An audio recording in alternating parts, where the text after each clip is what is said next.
Hi, this is Jeanette, admin coach for Certified Development Coaching Group. We are here to discuss the upcoming Felony Reform Conference scheduled to take place June 25th in Richmond, Virginia.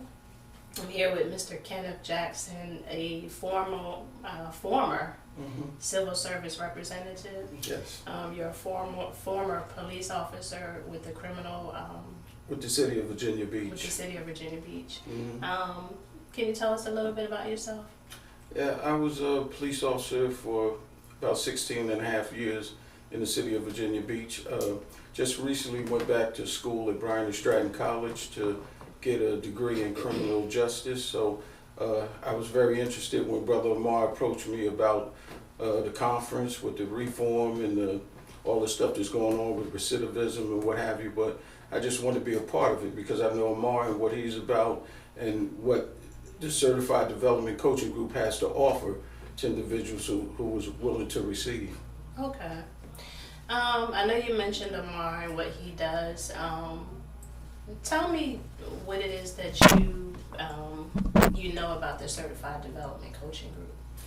Well, I know his personal experience, having been incarcerated. When I met him, it was at an anger management training, and he was just such a sharp brother that you know, like flies to a light. He just drew me to him, you know, with his conversation, with his experience, and to see somebody so positive having gone down that road, because, you know, many brothers that go that route never make it back, you know, and for him to come and to start a business as large as his and, you know, all the things he's trying to do, I just felt, you know, it was my God-given responsibility to try to support him, you know. Yeah. He is very passionate about what he does as far as helping former felons, as well as people that may be heading down that direction. So, as far as with the recidivism issue, you know, we have a lot of individuals that are falling and relapsing back into the criminal path. Tell me what your intake is on that. Okay. Well, first of all, I grew up in Newark, New Jersey. I lived across the street from a family where 4 males went to the penitentiary. 4 males. Now, I got 3 brothers, so it's 4 of us. 2 of my brothers are retired police officers as well as myself. One in Newark, New Jersey, and one in East Orange. We living right across the street from each other. Now, what would determine that these guys would go into prison and we would go into law enforcement? Well, one of the guys I know, he stole cars. He would steal a car and eventually ride around the police station until they rearrested him. All because he felt probably more comfortable being incarcerated versus being on the street. Versus being free. Like I said, it was just a thing with them with the criminal thinking, of a whole family, that whole pattern. One was in jail for a robbery, the other one sexual assault of a juvenile, another one burglary, things of that nature, but they couldn't stay out of jail. And like I said, to steal a car and then just ride around the police station until they catch you, you felt more comfortable in that system than you did being a free man. Right. And that's a definite issue. A lot of people don't feel like they really have the resources or the help to, stay off of that path of destruction. We all have, greatness in us. How do you feel in order for us to exude that greatness and bring it out? What do you feel is necessary? Well, this is my concept. I see us like the Wizard of Oz. Y'all seen the movie with Dorothy and how she went and they wound up pulling the curtain back on the wizard to find out that he really wasn't a wizard. He was just a man. Now, like they wrote it in a song. They said Oz didn't give nothing to the Tin Man that he didn't already have. These guys, we can't give them nothing that they don't already have, but we can equip them with tools and training and set them up with peer groups that would assist them in having the right thinking versus criminal thinking. Like I said, the Tin Man, he already had a heart. That's why you see him crying all the time. He was emotional. The scarecrow supposed to didn't have a brain, but he was the one that always made the plans. And the Cowardly Lion, when he said, hey, it's time to go in there and get Dorothy, let's go. So we're not giving anybody something they don't. God have already equipped us with stuff on the inside of our spirit that would help. But, you just have to have a wise man to draw it out of them, to let them know that you have a seed on the inside of you called potential. And if you don't water that seed of potential is on the inside of you, that it grow into fruition of, who God designed you to be. The cemeteries are full of people with potential, but they're in the grave now. But nobody never told them that they had this quality within them. You don't have to think, you can't stop birds from flying over your head, but you can stop them from making a nest. What do I mean by that? I can't stop thoughts from coming into my head, but I can stop them from settling in my head, I don't let them make no nest there where I got that type of thinking. But thoughts gonna come through our mind all day or every day, anybody. But you don't let them make a nest and settle in your brain, so, you have that abstract thinking, it's not normal. Yeah, that's a good analogy. Mm-hmm. That is. The incarceration rate. Right now, the incarceration rate is 6 times the national average. Mm-hmm.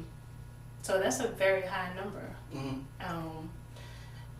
With black males, it's statistics are saying black males in the 20s and 30s, Mm-hmm. Particularly without a high school diploma. Mm-hmm. They may be more susceptible and vulnerable to incarceration versus being, put into the workforce. Tell me what's your take on that? Well, I talked to a school teacher, a retired school teacher from Newark yesterday, and she was telling me they did a survey years ago that the average young African American male between the ages of 8 and 9, you figure the 3rd and 4th grade, they are already projecting that he's going to have a criminal lifestyle by the time he's 18 to 23. Mm-hmm. Now, I've been a police officer for years, but I didn't even know this, that I thought the prisons were set up by the state and the federal government. You're in the state penitentiary or you're in the federal. I didn't know it was privatized until I saw it in the workbooks, in my criminal justice manuals. I was illiterate to that. I didn't know. But now to see that they have private prisons for profit. These are not non-profit, these are for profit. So they're not going to assist in any proactive program to try to assist the kid from going the wrong way. They're hoping that we see you in the future, because this is the way we make our money. This is the way we stay in business. So if you go get out of jail, you did your time, they like Motel 6, hey, we're going to leave the light on for you, because we know you're going to be back. We're looking forward to you coming back, because this is the way we run our business. And when I say proactive versus reactive, when I was with the police, they would call us and, we get a call for service from the dispatcher. That's reactive. That means we're coming because we were called. But proactive meaning that we're out there trying to prevent, we're trying to do something so you don't have to call us. And that's where we're at now, with the Certified Development Coaching Group. This is a proactive program, because else we're going to be feeding right back into that system. Like I said, these private companies that's making money, these billionaires, they don't want to see no rehabilitation. Right. They don't want to see no reform, but we need criminal justice reform, the system. And I don't know how many young men are in there that shouldn't be in there. Yeah. That shouldn't be in there for one reason or another. We got people coming off death row from DNA to say, well, they really didn't do this. They didn't do it. They were exonerated, or Yeah. But it's too late after you threw away 30, 40 years of your life. Yeah. And just say, well, we're sorry, we made a mistake. We're going to give you a little compensation, a little money, brush it under the rug, but this is still our system. Yeah. And it's not working, it's broken. And I think that's something that people need to be mindful of. We have these private investors, mm-hmm. For these prisons. Mm-hmm. It's almost like a conspiracy for failure, sure. So to speak. So, I definitely get what you're saying with mm-hmm. that. And what you spoke on earlier, where everyone has that greatness, that can be brought out.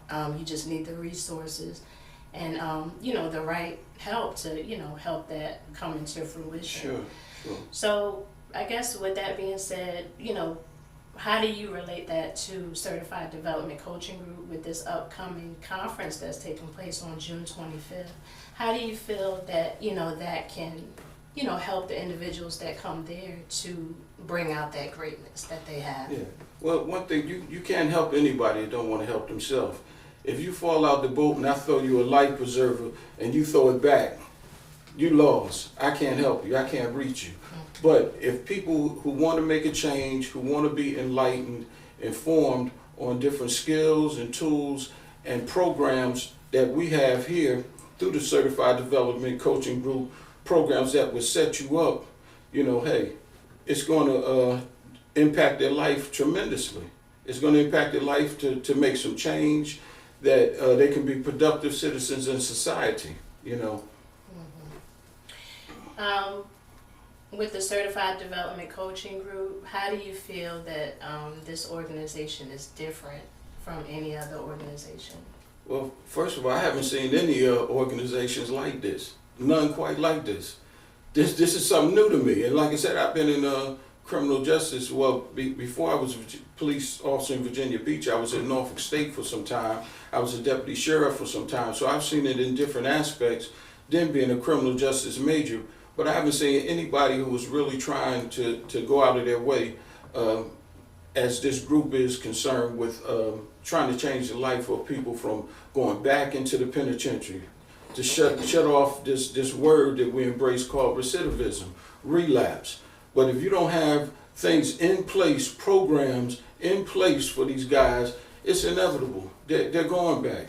They have no other outlets. They don't have any training. They don't have the education. They don't have the empirical evidence, the experience that, through the military, I learned different things that prepared me to when I was going to be a police officer.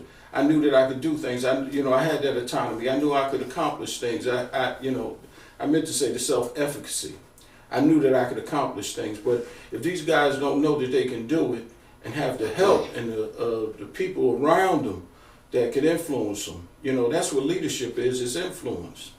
And when you can lead and influence somebody, it helps affect the change in their life. Right.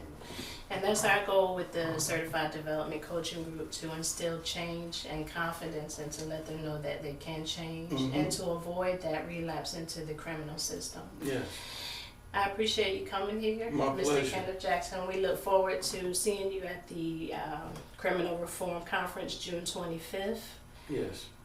Thank you for tuning in. Thank you.